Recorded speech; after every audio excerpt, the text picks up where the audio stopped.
For more than 600 years, a book has existed that no one can read. Not monks, not Renaissance scholars, not wartime code breakers, not even modern artificial intelligence. Its pages contain plants found nowhere on Earth, star charts that obey no known calendar, and a language spoken by absolutely no human culture. Today, it sits locked inside Yale University, silent, intact, and undefeated. This is the Voynich Manuscript, named after the man who brought it into the light in 1912, Polish book dealer Wilfrid Voynich.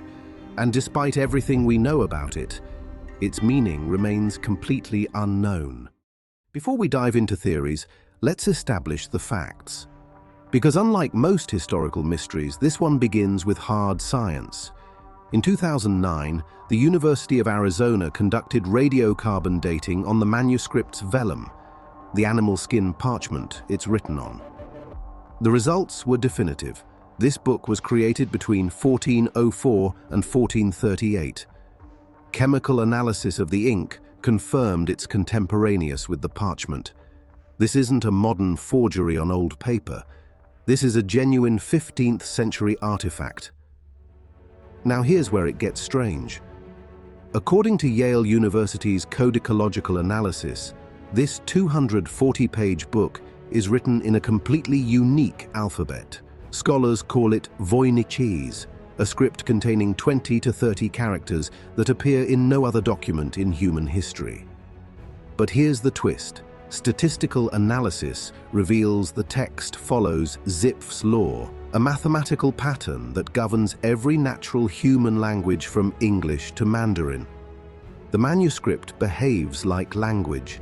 It has structure, repetition patterns, and grammatical consistency. But it uses an alphabet no one has ever seen before, writing words no dictionary contains, in a language that may not exist. But the mystery doesn't stop with the text. The manuscript contains 113 detailed drawings of plants. They look scientific. They look precise. They look real. But when botanists examined them, they made a disturbing discovery. These plants don't exist. Not in Europe, not in Asia, not anywhere on Earth. They're what scientists call chimeras, impossible combinations. The roots of one species attached to the leaves of another. Plants that could never actually grow. The astronomical section is equally baffling. It shows zodiac symbols and circular charts, but they don't match any known calendar system from the medieval period. And then there's the strangest section of all. Dozens of nude women bathing in green liquid, connected by elaborate tube systems. Nothing like this appears in any other medieval manuscript. Was the author documenting something real? Or creating an elaborate fantasy? If this is a code, someone should be able to crack it. After all, we've broken some of history's most complex ciphers. During World War II, British codebreakers at Bletchley Park cracked the Nazi Enigma machine, a feat that changed the course of history. After the war, legendary American cryptographer William Friedman, the man who broke Japan's purple cipher, turned his attention to the Voynich Manuscript. He spent decades on it, assembled a team of experts, applied every technique he knew. He failed.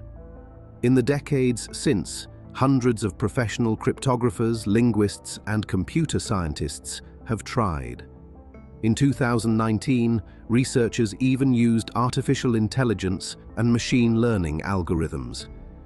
The AI produced translations that were either complete gibberish or vague enough to mean anything. Every proposed solution has been debunked. Every breakthrough has fallen apart under scrutiny. The Voynich Manuscript remains the only major historical cipher that has never been solved, which raises an uncomfortable question. What if it's not a cipher at all? To understand why this book matters, we need to travel back to Prague in the year 1600. Holy Roman Emperor Rudolf II ruled from Prague Castle, but he wasn't interested in politics. He was obsessed with alchemy, astrology, and secret knowledge. His court became a magnet for scholars, mystics, and con artists. According to historical records, Rudolf paid 600 ducats for the Voynich Manuscript. That's roughly equivalent to 3 years' wages for a skilled craftsman, a fortune. We know this from a letter written in 1665 by Johannes Marcus Marci, a rector at Prague University. But here's the problem. There's a 150-year gap between when the book was created in the early 1400s and when Rudolf bought it around 1600. Where was it during that time? Who owned it? Who created it? The author's identity has been completely erased from history. So if we can't read it, and we don't know who wrote it, what is the Voynich Manuscript? There are 3 main theories. Theory 1, the elaborate hoax. Some scholars believe the manuscript was created specifically to defraud Emperor Rudolf II. The author knew Rudolf would pay a fortune for mysterious, ancient knowledge. The impossible plants, the unreadable text, the bizarre illustrations, all carefully designed to look meaningful without actually meaning anything. But there's a problem with this theory. Remember Zipf's law? The text follows too many linguistic patterns to be random gibberish. Theory 2, the lost language. What if Voynichese is a real language that simply died out?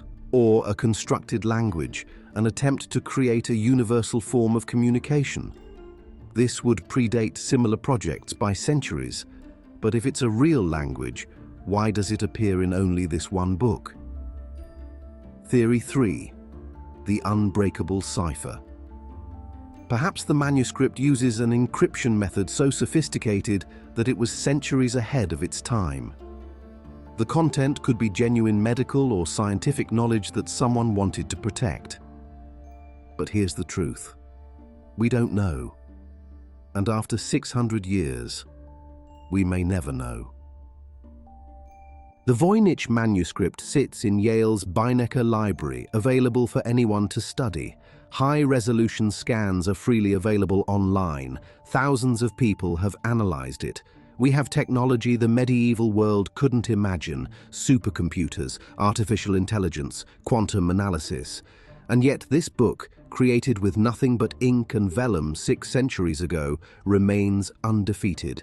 It has outlasted empires, survived wars, resisted every attempt to unlock its secrets. Maybe that's the real message of the Voynich Manuscript. Some mysteries aren't meant to be solved.